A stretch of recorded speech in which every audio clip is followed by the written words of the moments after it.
Ahoy hoy, this is Michaela from Team Retro, where we like retro games and we like the devices that bring them to us. So it's currently a Friday night here on the East Coast, and both my foster son and my wife are sleeping, so my voice probably sounds a little lower than normal, but I'm trying to keep my voice down so I don't wake them. But I've been working on this video on and off between other real life commitments for about the past week, and I wanted to make sure I got my views on running Batocera on the Anbernic Win600 out in a timely fashion. And this is part 3 of a multi-part series on this specific device, the other two videos being about the Windows experience and the SteamOS experience. And the nice thing about Batocera is that it runs off of an external USB drive, so you don't need to wipe your hard drive to experience this operating system. You can run it alongside SteamOS or Windows. Now that said, this OS required a lot more preparation than the other two that run on this device, so this video is going to be part review and part tutorial. It's probably going to be mostly tutorial because I want you to be able to get up and running with this operating system should you choose to use it. And this video is going to be on the longer side, so there's going to be timestamps if there's only a specific part you need to reference. Alright, let's jump in and let's get to work.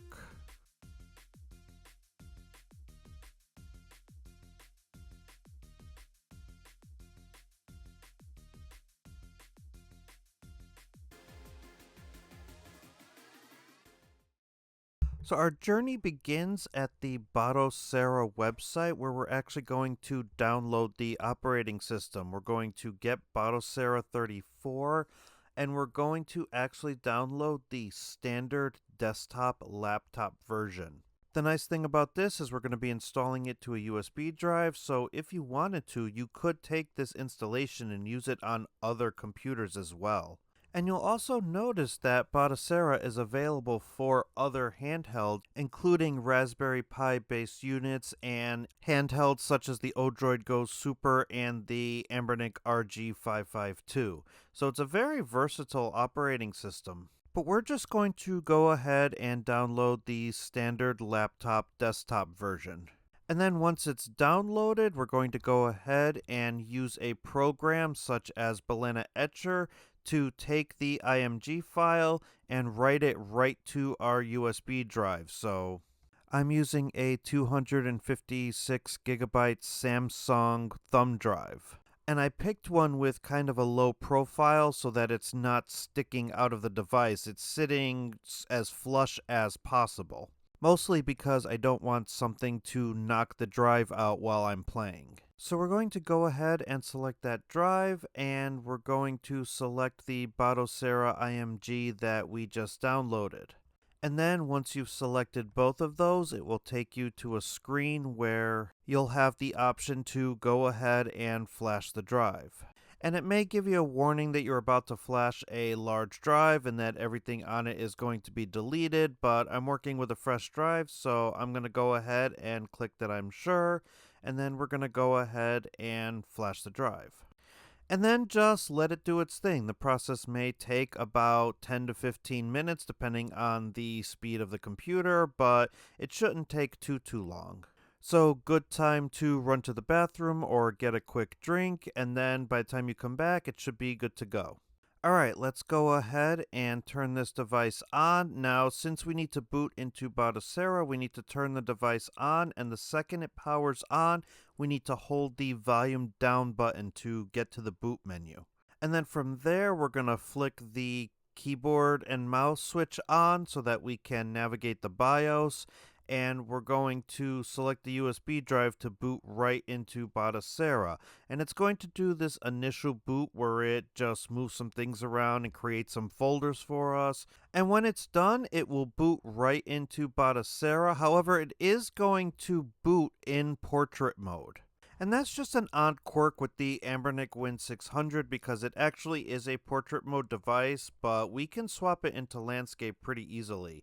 We just need to click the keyboard and mouse button to go back into controller mode, and then we're going to hit start and we're going to go into system settings. And then within system settings, there's a couple things that we're going to need to change. We're going to change the video output to EDP, and then we're going to change the screen rotation to 90 degrees. But then we're also going to change the splash settings to just Batocera splash image because that video in the beginning plays in portrait mode, so we don't really need that. And then let's just go ahead and back out, and you'll notice that it is going to boot into portrait mode, but it is still going to look a bit weird. It's not going to take up the full screen. So let's go ahead and go back into system settings, and we're going to change that video output back to auto. This Batocera 34 image is a little bit awkward for the Win600, so you're going to have to tweak these settings and go back and forth every time you boot up this device. But here we go. Now we have it taking up the whole screen and it looks a lot better. So now we're ready to put some ROMs on this device. So we're actually going to go up into network settings and we're going to go ahead and turn enable Wi-Fi to on. And then you'll have the option to scan your Wi-Fi networks and enter in your credentials. And when you're done, it will say that the Wi-Fi was enabled, but you won't actually connect to the internet until you restart the system. So let's go ahead and do that now. We're going to go down to quit and we're going to go to restart system and then click yes. And then we're going to need to hold that volume down button again to get into our boot menu. However, later on in this video, I'm going to show you how you can bypass that altogether and boot right into Batocera. And you'll notice once we restart, the screen is already back to acting weird. So we're just going to go ahead and go back in our system settings and toggle that video output back to auto. And then it should be back to normal. And you're probably going to have to toggle it back and forth each time you start up the system, but if you notice on the top right, we are connected to Wi-Fi. So now let's get some ROMs onto this system, and there's a few different ways in which you can do that. Now the first way you can transfer ROMs is to SSH into Batocera from your Windows PC. So leaving our Win600 on and connected to the internet, you're going to type in //Batocera in your Windows File Explorer and then go ahead and enter the network credentials. By default, the username is root and the password is Linux. So go ahead and enter that username and password and you should be in and you will get a root folder and a share folder. The one we want is the share folder because from there we can access our BIOS folder in order to put our BIOS files, and we can also access our ROMs folder, which has subfolders separated by system. Now if you're running SteamOS on your Win600, you can just boot right back into SteamOS with the USB drive plugged in. And if you're like me and you already have ROMs on your device from setting up EmuDeck, then you can just drag your BIOS files and your ROM files from your Steam Deck partition to your Batocera drive right in Linux. And this just doesn't apply to the Anbernic Win600. If you have a Steam Deck, then you can plug your USB drive into the Steam Deck with a USB-C to USB-A adapter, and you could transfer your ROMs and your BIOS files over that way as well. And this was the option I ultimately went for because I already had the ROMs that I wanted already sitting on the SteamOS side, but I did end up SSHing into this device later on in this video to fix a couple of things. Now, in the rare occasion that the USB drive mounts as read-only, you can open up a console in desktop mode in SteamOS and put this command on the terminal. And then once you enter that command, it is going to ask for your SteamOS password. So if you haven't set that up yet, that's very easy to do. You're also going to do that in console, and you're just going to type the command that you see on the screen here. And then it'll prompt you to enter in a password twice and confirm it. And you only have to do that once, and then you'll never have to do it again unless you reformat the system. So now we've set our password and we've entered in our command to make the directory read and write. And you can verify that it worked just by going to the share folder, right clicking it, and clicking properties. And if you go into the permissions tab, it will say that owner, group, and others can view and modify content. Now, you only need to do this if the system doesn't let you read and write from default. So, believe it or not, there is an option 3 in order to get ROMs onto this Batocera drive, but you'll need a mouse and keyboard to do it. A Bluetooth keyboard will work just fine, and if you actually hit F1, you'll end up on this screen here, which is a file manager. So you can hook up an external drive, and you can put your BIOS and your ROM files on the external drive, and then you could just use Batocera's built-in file manager to transfer ROMs from your external drive to this Batocera USB. So now you have multiple ways in which you can transfer all of your files that you need in order to get Batocera running. So now that we have our BIOS files and our ROMs installed, let's go ahead and start configuring this device.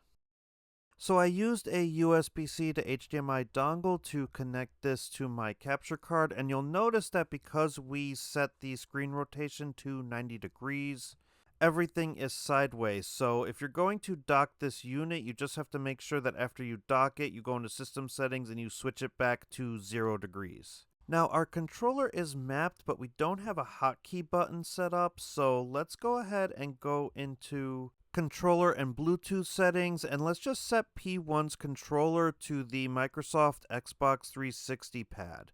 And then we're going to go ahead and do controller mapping, and we're just going to go ahead and run through mapping all the controls for the Win600 to the proper mappings, and we only have to do this one time, but the reason that we're doing this is because once we hit the bottom, it's going to ask us to set up a hotkey, so we're going to actually set that to the select button, so that way we can use our hotkey functions every time we hold the select button and press another button. And in almost every emulator, holding select and pressing start will exit out of your game, and that's actually very important. I ended up frozen in a lot of games just because I didn't have that hotkey button enabled. Now let's go ahead and start scraping our box art. So we're going to press start again to get into the menu. And then from there, we're going to go into Scraper. And we're going to go into Scraper settings, and then from there you can turn on or off some things that you might want. I left a lot of this the same, but I did turn on to scrape videos, but I pretty much left every other option at default. However, we are going to need a username and password to use Screen Scraper, so if you don't have one, you can go to screenscraper.fr and you can make one for free, and then once you have it, you can enter your credentials here under username and password. And then once you've signed in, you can go back and we can go to the scraper settings on the bottom. I would change to ignore recently scraped games to off just to be on the safe side. And then you can go ahead and deselect any systems that you don't want to scrape. So I'm actually going to turn off the built-in freeware games that came with the unit, and I'm just going to scrape the ones that I added.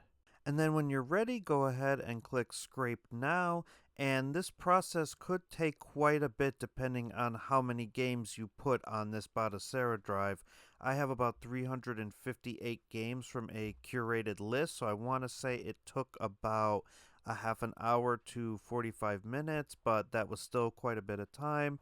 So go ahead and grab yourself a coffee or your beverage of choice, use the bathroom, maybe get some dinner. Maybe take a screen break, go out for a walk, or spend some time with your family, and then when everybody goes to bed, come on back, and everything should be all scraped and good to go.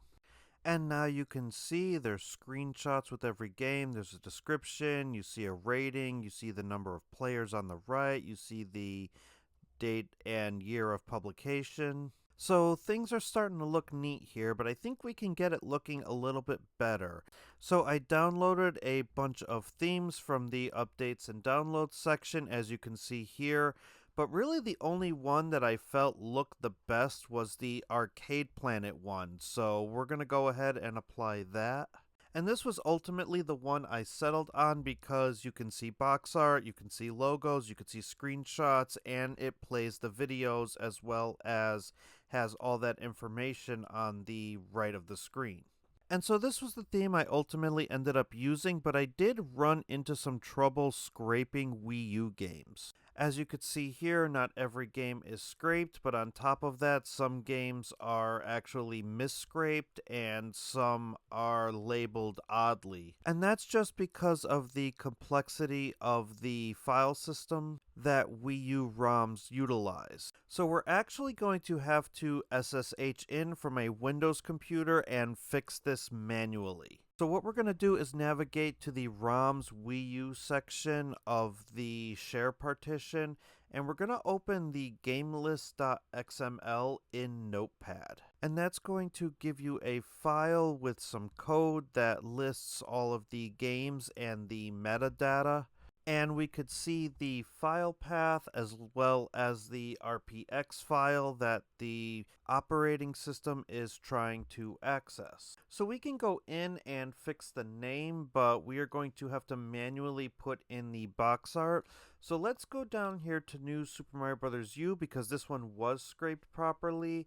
And we're just going to take the description line all the way down to the genre line, and we're going to just copy and paste those right over into the game that we're trying to edit. So as you could see, I'm selecting all the way down. I actually went down to the players line, not just the genre line, and we just copied, and we're just going to paste right into where it should be in the metadata of the game that we're trying to edit. And so now we have to actually find these videos and the screenshots and logos and all that. So we're going to start at screenscraper.fr, and you could see here there's a screenshot for NES Remix as well as a preview video. So we're just going to go ahead and right click the video, click Save Video As, and I'm going to title it something so that I'll recognize what it is. So I'm just going to call it NES Remix Video.mp4, and then I'm going to do the same thing for the screenshot. I'm going to name it Remix 1 Screenshot. And then I'm going to go ahead and save that to my hard drive as well. Now, not everything in screenscraper.fr is going to be great. For example, for NES Remix, there is no box art. So we're actually going to get our box art and our logos from the Steam Grid database. And this is the same database that EmuDeck pulls from. So here we have a download for the box art for NES Remix. So we're just going to save that as Remix 1 Box. And then we're going to go ahead and do the same for the logo. We're going to switch into the Logos tab here, and there's only one we can download, so we're going to open up the download link, and then we're going to go ahead and click Download, and then right-click and save image as Remix 1 Wheel. And now we SSH'd into Batocera earlier, so we're going to go ahead and go into the Wii U Images folder, and we're going to go ahead and drag the wheel, the screenshot, and the box art into this Images folder. We're also going to put the video in the Video folder. And now let's go ahead and let's change our file names here. We're going to make sure that all our file names match up, and you can even copy and paste the description, the number of players, and the platform and developer and all that right from screenscraper.fr. And when you're done, just go ahead and save your gamelist.xml, and then let's jump back into Batocera, and let's back out to the main menu, and then we're going to press Start, Game Settings, and Update Game Lists. Go ahead and click yes, and now when we go back into Wii U, you could see all the updates that we made to that XML file have taken hold, and all our new metadata is there. And so I ultimately had to manually edit every single Wii U game that I put on this Batocera drive. And even though I only had to do it for Wii U, it was quite a bit of a tedious process and took me more time than I would have liked. And had I not had experience with editing XML files in the past, I would have struggled with this step. So hopefully this tutorial will help you struggle a little bit less. And when I was done, everything looked nice and the box art was good, the logos were good, and I was actually quite pleased with how it turned out. So now we're going to go ahead and switch this back into handheld mode and start some game testing. Back in handheld mode here, we're actually going to boot into the BIOS really quick just by holding that volume down button as we start up the unit. And we're going to flick the keyboard and mouse button on, and then we're going to go ahead and go into Enter Setup. And then we'll set our system language, and we're going to navigate over to Boot. Because from there, we're going to go down to Boot Option Priorities, and we're actually going to go ahead and make the Samsung flash drive, that's the USB drive that I have Batocera on, we're going to change this to Boot Option 1. Now when I was filming, I did this a weird way. I went to Boot Option 3 and I changed that to SteamOS, and that automatically put the Samsung flash drive at Boot Option 1. So then I had to go to Boot Option 2 and I needed to switch that to SteamOS because basically what I wanted here was I wanted the Batocera drive to boot automatically if it was detected, but if I had it removed from the system, I wanted it to boot into SteamOS, and that's pretty much exactly what happened. I just did it in a weird way. But either way, now that it's set, let's go ahead and navigate to Save and Exit, and then Save Changes and Exit, and then Yes, and then you could see here it's automatically booting into Batocera instead of SteamOS because we have that USB drive already plugged into the device. And this is what it looks like. That Arcade Planet theme looks really good even in handheld mode, and we can start playing some games. So what I'm doing in this video is I just picked one game from each system that I wanted to test, and I'm going to throw in some commentary for each system, and then I'm going to let the game play for a few seconds so you can get a feel for what emulating that system looks like. So we're going to start low with Atari 2600, and this is Cosmic Arc, and as you could see, it's playing just fine.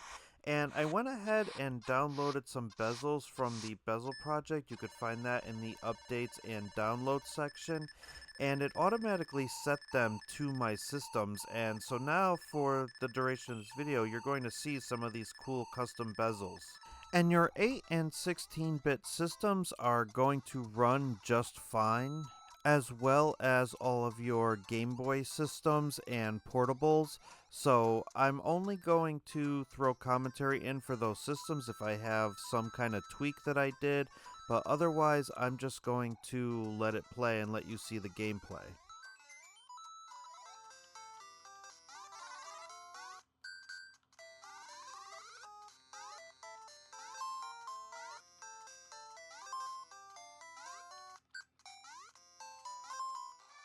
This is the MSU1 version of Super Mario World with the enhanced soundtrack, and it looks and sounds really good running on Batocera on this device.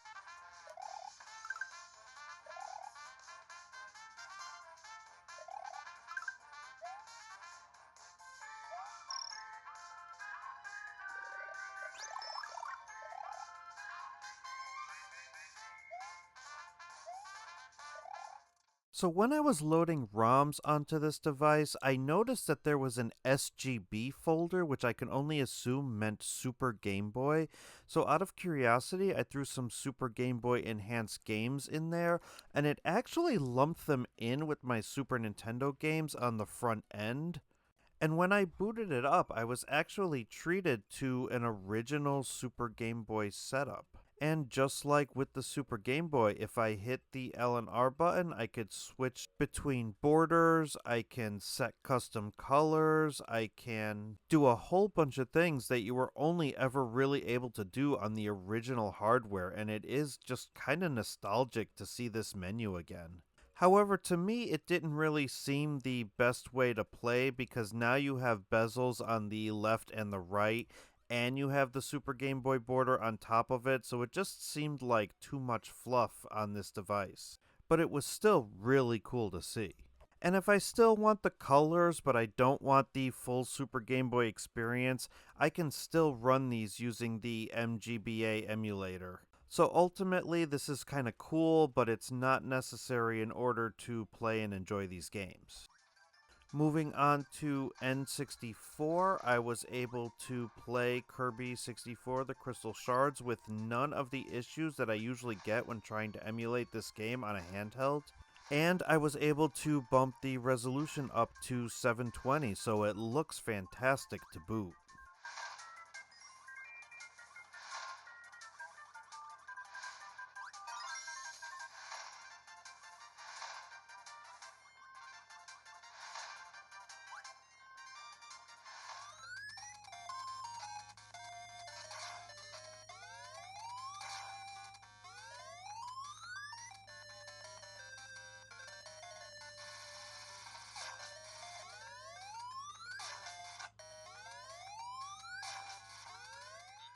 GameCube was running so well on the games that I tested that I actually decided to try Sonic Adventure 2 Battle with widescreen turned on, and it not only performed admirably, it looked really good as well, and we're at a 720p resolution here too.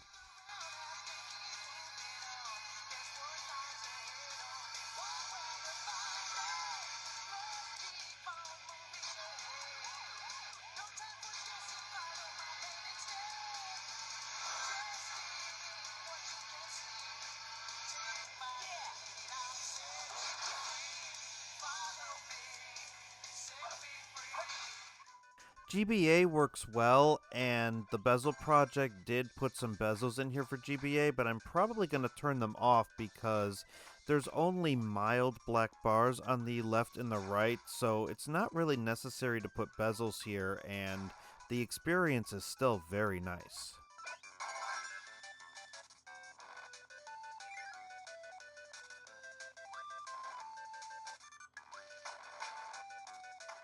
For DS, I had a stick with RetroArch and I used the Melon DS core, and the reason that I had a stick with RetroArch is because in version 34 of Batocera there is no touchscreen support, so I needed a way to use the right stick to access the touchscreen, and the RetroArch core does it, yet for some reason the standalone emulator doesn't. But even going through RetroArch, we're at a 3x resolution, and DS seems to be running pretty well.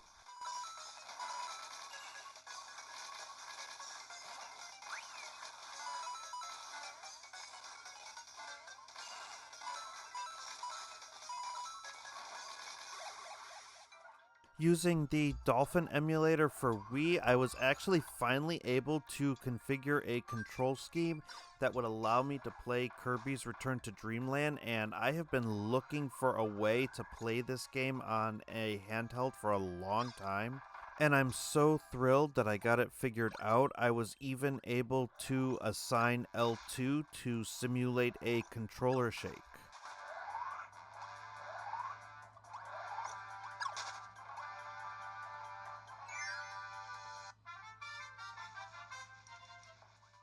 I'm sorry, I really like Kirby games. I realize now that I'm putting a lot of Kirby games in this video, but I wanted to give a shout out to the Citra developers because Kirby Robobot is a game that's been giving me a very hard time. Even on high-end systems like the Steam Deck, yet the Citra developers keep optimizing, and after only a few short months, 3DS is running great on a system like the Win600. And for the first time in a long time, I actually want to play a 3DS game on a retro handheld as opposed to just getting my 2DS out.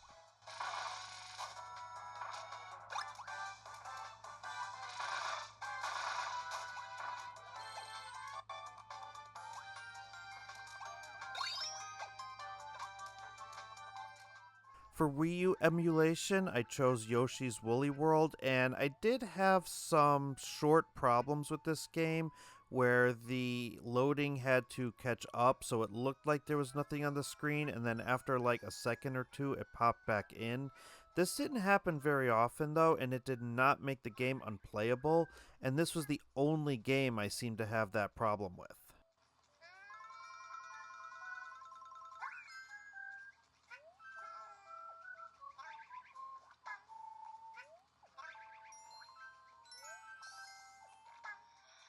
Thanks to the Retro Tech Dad, I'm going to leave a link in my description to his YouTube channel. I actually got the courage to try out some PS2 emulation with PCSX2, and this was only because Retro Tech Dad showcased a bunch of PS2 games on his channel that were fully playable on this device. So this is one of them, Gradius 5, and it's actually running very well. So definitely go check out Retro Tech Dad.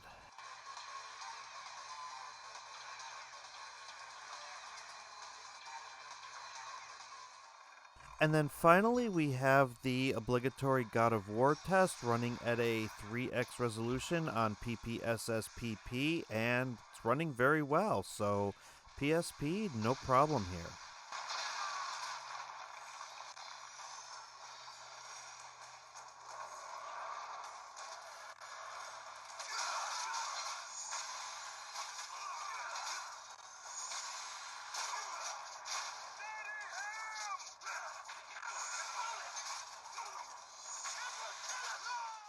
Okay, we've been at this for a while, so let's get into commendations and condemnations about the Batocera Experience on the Anbernic Win600.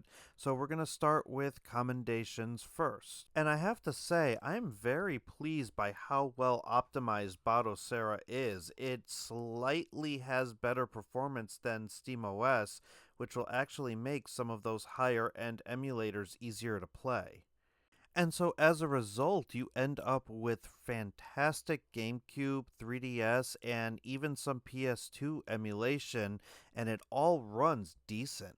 As a matter of fact, GameCube runs so decent that you can actually turn on some widescreen hacks and it just looks good.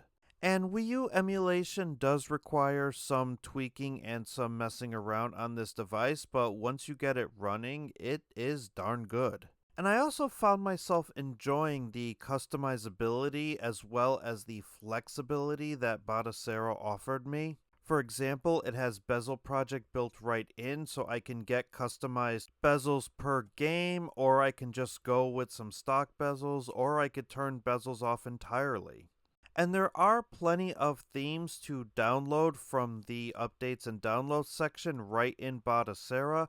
Just keep in mind that not all of them may work for all systems. And while there are issues with you having to rotate the screen when switching between handheld and docked mode, you don't need to reboot the system in order to do this. You just have to go into system settings and change where the output is coming from. And so you almost have with Batocera here in the Win600 a nice Switch-like experience that plays a whole bunch of retro games. And while it finally seems to be more common now, that kind of flexibility in handhelds was just not present even 6 months ago. Alright, so that'll do it for commendations, so let's now talk about condemnations. And again, this is just for the Batocera Experience. So I want to start with the fact that there is no touchscreen support for this yet. But according to a YouTube short on Retro Game Core's channel, there is going to be touchscreen support coming in Batocera 35. Which is good because I found myself at times really needing that touchscreen, either when emulating DS or 3DS, or when trying to navigate menus. And navigating menus was the hardest part of this experience because it was very hard to try to connect an external Bluetooth mouse and keyboard. Now, Batocera officially does not support Nintendo Switch. There are ways to get Yuzu running on Batocera, but I probably spent about 3 hours recording how to do it and just could never quite figure out how to optimize it the way I wanted to. And so I ultimately gave up on trying to do it. So if you want to play or emulate Switch games, Batocera is not going to be the operating system to do it on. You're only really going to be able to do Wii U and below. However, the flexibility of Batocera being on a USB drive and making this a dual boot device means that you can have some other games on other operating systems and then boot into Batocera whenever you want something a little bit more optimized. Just keep in mind, this is not a plug-and-play operating system. You get what you put into it, and as a result, I found some of these standalone emulators actually really hard to configure, specifically CMU. And it was such a pain in the butt that I'm probably going to do a separate video on how to set up CMU in Batocera, just because I don't want to have you guys suffer like I did. Sticking on the topic of Wii U, you saw earlier in the video that we had to manually scrape some artwork, and that was a bit of a pain in the neck, and I kind of wish I didn't have to do it, but I understand that the file names and the file structure of Wii U is a little bit different. Hopefully that's something that can be fleshed out in future updates. I'm kind of hoping that in the future Batocera will add the Steam DB as a possible scraping option, because I think that will solve a lot of the problems that I had with trying to automatically scrape Wii U. And then finally, I figured this out the hard way, but Batocera does not have a sleep mode. In fact, when you press the sleep-wake button on the side, it shuts off the system. And that's very easy to accidentally do. And this is an actual computer, and you don't want to cold shut off your computer all the time. You're going to shorten the life of your system. So I'm hoping Batocera will figure that out in the future, and we'll be able to get a proper sleep-wake feature for this device. So if you're going to use Batocera, just make sure that you turn the system off through the menus instead of trying to go into any type of sleep mode. And so ultimately, is it worth getting a USB drive and putting Batocera on it? I would say yes for lower end systems, and maybe even some mid-tier systems like GameCube or Dreamcast, and even some mild PS2. However, the higher the system, the harder it's going to be to configure in Batocera. And then at that point, you may just want to go with EmuDeck on SteamOS or the default Windows, because ultimately things will be slightly more plug and play on those operating systems than on Batocera. But if you're a tinkerer and you're willing to put up with it, then this may be the operating system for you. And if it's ultimately not, then at least it runs off a USB drive, so you can set it up as dual boot and only use it when you want to play certain games. But you're also going to get a better front-end experience and a lot more customizability, so you might decide to stick with Batocera based solely on that. So that's one thing I really like about the Anbernic Win600 is the flexibility of operating system, and there's already 3 decent operating systems that we can run on this device. So let me know what you think in the comments below. Do you use Batocera, or is SteamOS or Windows your preferred jam for the Win600? But that'll do it for this video. Thank you so much for watching, and please feel free to continue the conversation in the Budget Aquaman Discord. Link is in the video description. And look forward to my final review on the Win600 in the coming weeks, as well as some final reviews on other devices like the Steam Deck and the Odin Pro. Again, thank you for watching, and if this video was helpful to you in any way, please be sure to like and subscribe. Until next time, bye for now, and don't stop believing.